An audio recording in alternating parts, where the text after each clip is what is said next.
Live from the 301, live from the pot. I want to welcome my audience to episode number 232 of Curry in the Pot. I'm your host, my guy Mike Curry, and I'm back with another episode, man. Tonight is the night, the beginning of the NBA Finals. There can only be one champion. We have the Pacers representing the Eastern Conference, and we got the OKC Thunder representing the Western Conference. But here to discuss that stuff, of course, my co-host, my guy, my little brother, whatever you want to call him. I got Bink, man. Bink was good, bro. Welcome back, man. Let's get back to business, bro. We got to get some consistency, man. NBA is almost over. So I know, off air we've discussed a lot of stuff that we can, keep going to push episodes out, man. But we gotta just put one foot in front of the other, and it's really on me, not getting these episodes done, man. But I'm ready to get back to some consistency, man. But what's going on, bro? How you doing, man? What up? What up? I'm just living, man, enjoying the NBA. NBA is giving us a lot of good bump. I mean, the NFL, we got some news to talk about there too, so I'm just excited. Yeah, I agree. I got the Pittsburgh Steelers shirt on today. Aaron Rodgers finally signed and committed to the Steelers. So we'll talk about that obviously next. But let's talk about this NBA Finals, man. Pacers. I want to talk about the Pacers first because I feel like, not even I feel like the Thunder were the team that was favored to come out of their conference. They were favored to represent the West. And not many people are really surprised by that. They were the best team all season long.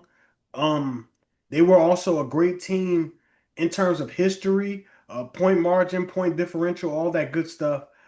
This team is a historically great team, regular season team, and they look to cement that and win a championship, which I think they will. But let's talk about the Pacers, man. Obviously, I told you off camera, man. I said I gotta apologize to these guys.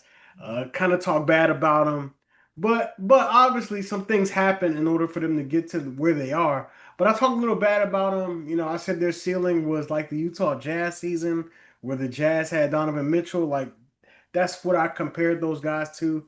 And they made me eat my words. Obviously, they beat the Knicks in the conference finals, but obviously the Knicks beat the Celtics, who I thought were going to come out of the East, but obviously Jason Tatum injury and all, they did not make it. But the Pacers are I here. mean, regardless of the NBA, though, I don't know if the Celtics would have made it. They would have been down. I mean, who knows? The Knicks did blow a 14-point lead with 4 minutes left, but they was down 9 with 3 minutes left when Tatum got hurt. Who knows if they even win that game? They would have still been down 3-1. It would have been an uphill battle regardless. Yeah, I mean, I thought had Tatum not gotten hurt, they probably would have won it. I thought it was Celtics in seven, to be honest, to be totally real with you. But yeah. Let's talk about the Pacers, man. Obviously the Celtics and the Knicks. Neither one of those teams are here. Let's talk about the Pacers, man, led by Tyrese Halliburton. They also are led by Pascal Siakam, who was the conference finals MVP. Talk to me, man. I already know how you feel about this series. I already know how you feel about the Thunder, but can the Pacers pull it off?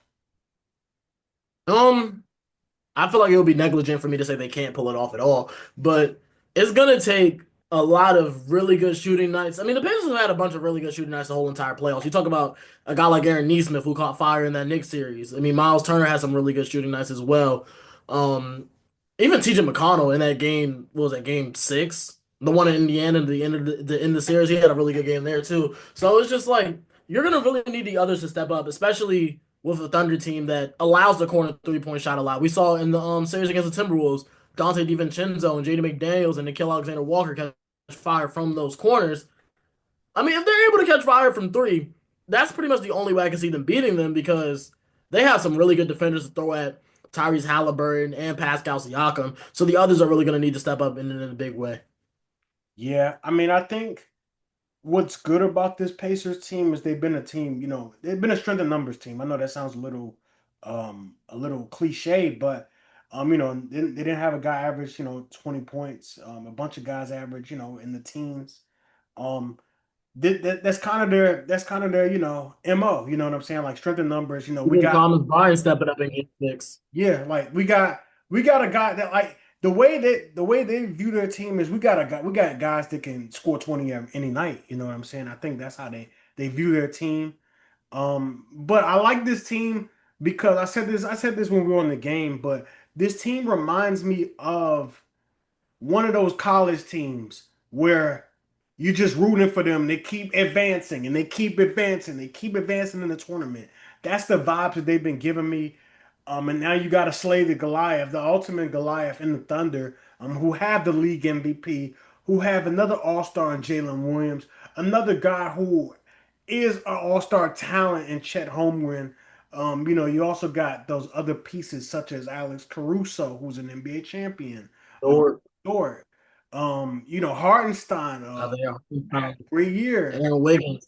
Aaron Wiggins, who we might see him this series. We didn't get to see him in the last series, but I'm sure Coach Mark Dargnaw saying, "Hey, be ready, man, be ready. We're gonna need you." Also got guys like Casey The guys Rock, like Isaiah Joe. Isaiah Joe as well. Like they, Cameron Williams gonna play minutes. yeah, they have a deep team. They have a very deep team. I think the Pacers are kind of deep too. Guys like Ben Math, I like him a lot. Ben Um, Shepherd. Ben Shepherd, T.J. McConnell. So, um, yeah, Shoot, Tony Bradley was playing minutes last series. and Bradley was playing. Tony Bradley was playing. He was getting minutes. A guy who wasn't in the league last year. So shout out to him, man. Shout out Coach Rick Carlisle, because obviously you need coaching to get here. And they've been tremendous all year. So shout out to the Pacers. I think this season is a successful season, even if they don't capture a championship. I just think it's going to be an uphill battle, for them to do it. But if you had to make a prediction, give me the team, number of games, Finals MVP.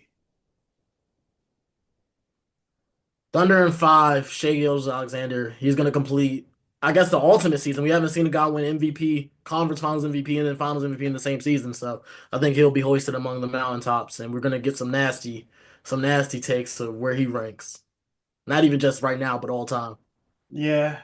Yeah, you know how you know what happens when a guy gets his first championship and already has a league MVP under his belt. You know the agendas that are gonna get pushed and can get pushed. But yeah, I like Thunder in six. I think Indiana is good enough to get 2 games. But I would not be surprised if it's a gentleman sweep. That I mean, seems that's the same way I thought about Minnesota. I mean, Minnesota could have easily had 2 games as well, though. Yeah, for sure. Especially the game where all the role players got hot. They lost that game. I thought that was a crushing blow. Um, I thought that pretty much summed up their season. Honestly, I said it's over. They can't. They couldn't win a game when all their role players got hot. Literally all of them. Like you don't see that. Usually when you do see that, a team is blowing the other team out. So, but yeah, I'm going Thunder in six. I'm going Shea Gilgeous-Alexander Finals MVP. I just don't think that. And I'm speaking of for Finals MVP. I just don't think that we'll see like a J Dub Masterclass Finals or like a Chet Master. Like they're just not built like that. Yeah, and Shea, It's possible. you said what I think it might be a little bit possible. for who J Dub? It'll, yeah. I mean, I think Chet could win it too. If Chet has a big impact defensively and then turns around and gives you 20 and 10 with like 3 blocks, and like Shay's only having like 24 because they're playing this gap coverage on him where they're sending 2 guys at him most of the time. It's a possibility. Guys, Bink just said sprinkle on Chet and J Dub to win Finals MVP. I ain't saying that Nah, he's because I think Shay's gonna win. just sprinkle a couple bucks on those guys, man. But let's move on real quick, because this is breaking news kinda within the last couple of hours. But it's breaking news, but it's not a surprise. How about that? Aaron Rodgers has agreed to sign with the Pittsburgh Steelers. Told Bank off record that I got this shirt the from the thrift store a couple of years ago. But Aaron Rodgers is going to be the quarterback for the Pittsburgh Steelers. What are your thoughts? Are you still leaning Steelers under 9 wins? What we doing? What does Aaron Rodgers do for this team? Well, it takes them because I just ranked my top 32 offenses in the NFL. I had the Steelers at 30, so it bumps them up a little bit.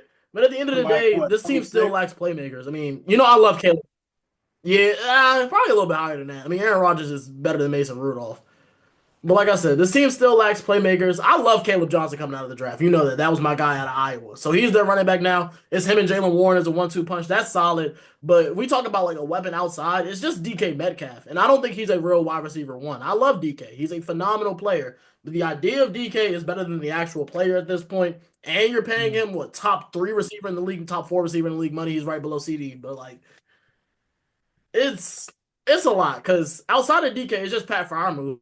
I mean, you hope Roman Wilson can step into something year two. You hope Calvin Austin can be something. You hope they have another guy. Van Jefferson? Is he on their team? I believe he is. Us last year. I don't know if he's. You hope Van I'm not even thinking about Van Jefferson. I was thinking about somebody else, but he is on their team, I believe. So it's just like, can DK really step up? And if he can, this offense can be fine. Because we already know what the defense is going to do. The defense is going to get a lot of pressure with TJ Watt, Alex Highsmith, Cam Hayward. They drafted my guy Derek Harmon from Oregon. And you just gotta hope that's gonna be enough to scramble out a winning season, especially when you play the NFC North, who has the Lions, the Bears, who the Vikings, who are always gonna be solid with at least underneath Kevin O'Connell and Brian Flores is coaching. You also have the Packers, who has Matt LaFleur. He really doesn't lose often. So that's a hard division. You also play the AFC East with the Bills, the Patriots. Who knows what the Dolphins and Jets are going to be, but it'll be. I still think it'll be tough for them to get a winning season. I am fading them. I will say that. I'll fade them as of right now. They picked up Robert Woods. I'm looking at their team right now. Bobby Trees. That's exactly who they picked up. I knew Um, they picked up. yeah, I don't know. I think I would have liked this with George Pickens more. Um, I think I would have liked this with George Pickens more. Obviously, they traded him because they weren't going to re-sign him.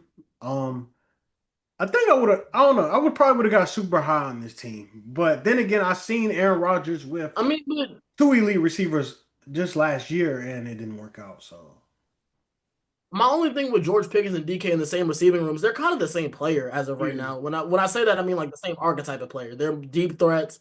You want to get them the ball. They're not really going to make, even though they both have great physical profiles, they don't really do that much after the catch. Either of them.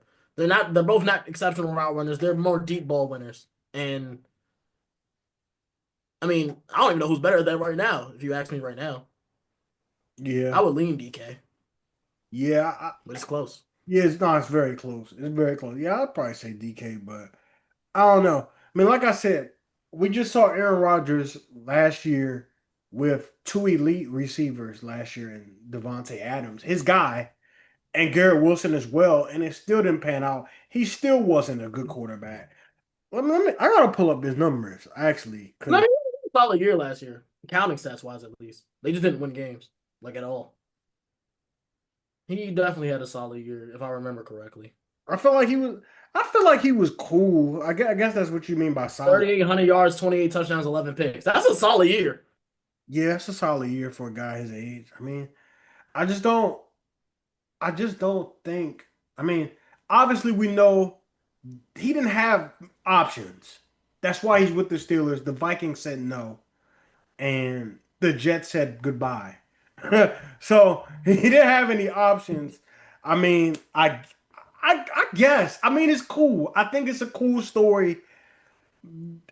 This team will win 9 games at max. I don't want to fade Mike Tomlin, but he gotta eventually not have a winning season, bro. Like, and honestly, it would I'll be behoove the the first. Steelers to not have a winning season, bro, because the, who's going to be their quarterback next year? You know what I'm saying? They're going to figure that out when the time comes. I guess. I mean, this is going to be okay.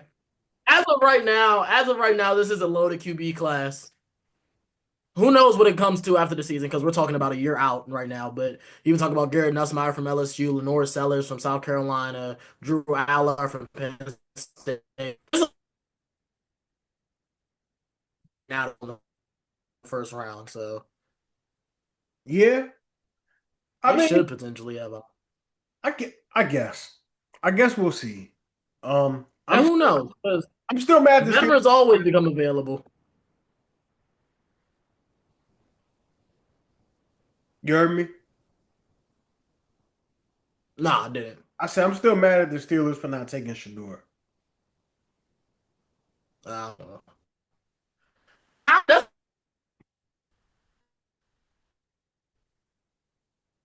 You were breaking up. I didn't hear you. I said they got that boy Will Howard. That's gonna be their quarterback next year. Okay, man. I can tell you everything you need to know about Will Howard as an Ohio State fan. I don't think he sucks, but I don't think he's Shador Sanders. But that's neither here or there, man. We're talking about Aaron Rodgers, newest member of the Pittsburgh Steelers. Hopefully they take care of that TJ Watt contract. Um, but yeah, I mean they'll be solid, but nothing to write home about. Week one, Steelers and Jets who wins. Call me crazy. I want to say Jets. I want to say Jets too. I really want to say the I Jets. want to say I think that I know this isn't about the Jets, but I think they're gonna have one of the best running games in the league. When we talk Oh, about Brees absolutely. No, Hall no, and no. Justin This is good to talk about. Brandon This is good to talk Allen, they're gonna have one of the best running games in the NFL next year. Now I don't know if that's gonna translate to anything in the passing game because I mean Justin Fields gets his guy Garrett Wilson back, but outside of Garrett Wilson, it's Aaron Rodgers guys there. It's still Aaron Rodgers guys there. So it's like Wait, I those don't know guys what they're were gonna free do. But agents? they have a solid offensive. Lazard's still there because they were talking about trading Lazard to the Steelers, That's and they mad. drafted Mason Taylor from LSU, who's tight end. I know Okay. that for sure, but I'm pretty sure it's more. Yeah, Alan Lazard, Josh Reynolds, Malachi Corley, Xavier Gibson. Yeah, it's not really much. I fake like Josh Reynolds. The Jets defense is gonna be solid though. Yeah, no, for sure. That's why They're gonna be that they're game gonna will be a low scoring game. Let's they're just gonna be really high on defense. Oh yeah, yeah, definitely. matter of fact, what's the total? 13, What is probably 39 and a half, something like that. let's see. I'm about to pull it up. I'm about to try to pull it up. If I had to guess right now, I'd say 39 and a half. Let's see. Yes, 39 and a half on the nose. Yeah. I figured it was gonna be something like that. I genuinely just figured it was gonna be something like around 36, 39 and a half. Hey man, that might be a week one play, man.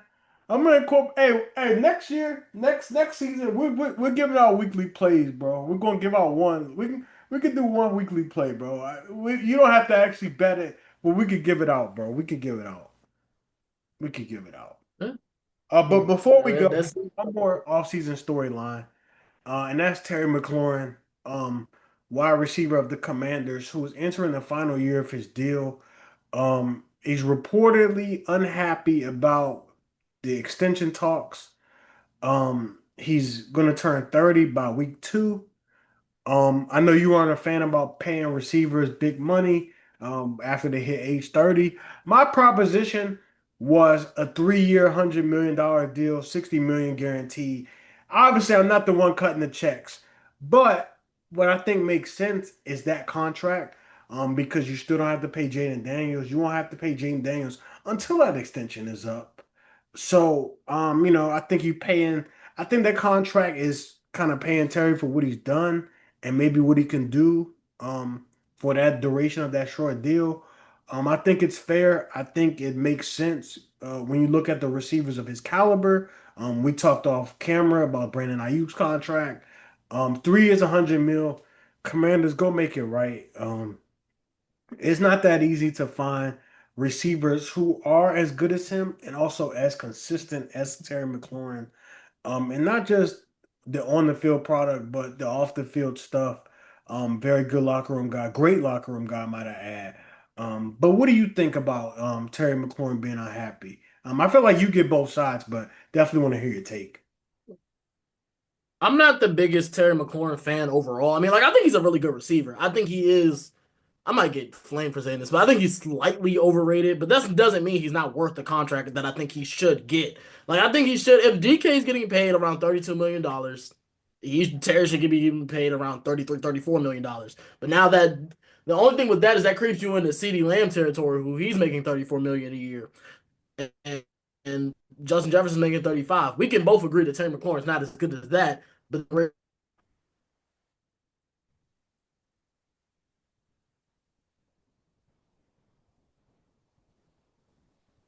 I lost you there for a split I feel like second. I was breaking up. Yeah, I lost you there for a split Yeah, what was second. the last thing you heard me say? Um, last thing I heard was he's not as good as Jefferson and CD, which I do agree. But that's the going. But that's the going rate for receivers right now. I mean, that's just what you're gonna have to get paid. I mean, and the thing is, it's only gonna go up the deeper we go into the all season. It's only gonna cost more Yeah. and more money to extend them. So you might as well do it as soon as possible. The fact that there was no extension talks kind of like took me aback because it seems like the Commanders were doing a bunch of the right things. Like you traded for Debo Samuel, who I don't know if neither of us believe is like really good right now. But at the end of the day, that's more help for Jaden Daniels. Traded for Laramie Tunsil. Yeah. I have my questions about Laramie Tunsil, especially as a run blocker. But I mean, it's still more help for Jaden Daniels at the end of the day. You got to keep helping your rookie quarterback, especially while he's on a rookie deal.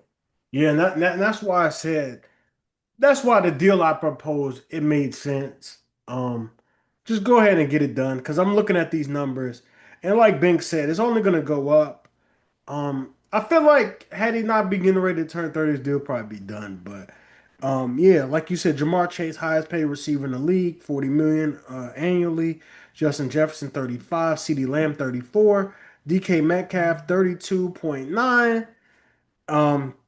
32 million for AJ Brown, 30 million for Amon Ra. Then you have Tyreek and Man, Brandon. how do the Eagles keep doing that? 32 million for AJ Brown sounds like a steal right now. No, it definitely does. Because I was actually surprised because I'm like, I thought he would be where CD, where maybe around 33 and a half or 34, like where CD's at. But yeah, Eagles, they continue to get good business done.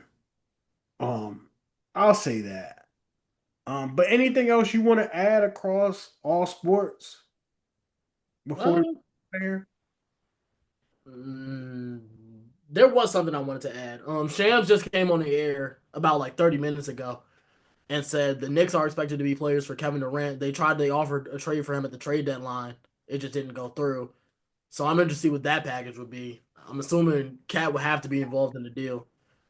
Shoot, Cat and D Book.